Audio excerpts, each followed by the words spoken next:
ప్రపంచ పర్యావరణవేత్త ఎరిక్ సోలెమ్ ఒక ట్వీట్ చేశారు. అదేంటంటే ఒడిశాకు చెందినటువంటి ఒక మామూలు వ్యక్తి ఔషధ మొక్కల్ని అలాగే వివిధ రకాల వనమూలికల్ని కష్టతరమైన పద్ధతుల్లో పెంచుతున్నాడంట.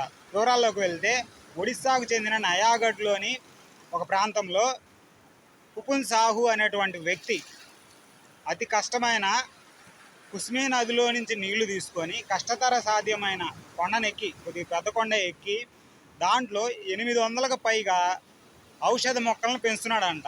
అంతేకాదు ఔషధ మొక్కలే కాకుండా వివిధ రకాల మెడిసిన్లో ఉపయోగపడే వివిధ రకాల మొక్కల్ని ఈ నీళ్ళ ద్వారా ఆ నదిలోకి దిగి ఆ కొండ ఎక్కి వీటిని పెంచుతున్నాడంట. ఇతను నిజమైన రియల్ హీరో అని ఆయన ఎరిక్ సోలెమ్ అయినటువంటి ప్రపంచ పర్యావరణవేత్త ట్వీట్ చేశారు. జనతా గ్యారేజ్లో ఏదైతే కోట్రాల శివ గారు చూపించారో అది ఫిక్షనల్ క్యారెక్టర్. ఒడిశాకు చెందినటువంటి వ్యక్తి నయాగఢ్లో ఉన్నటువంటి ఇది రియల్.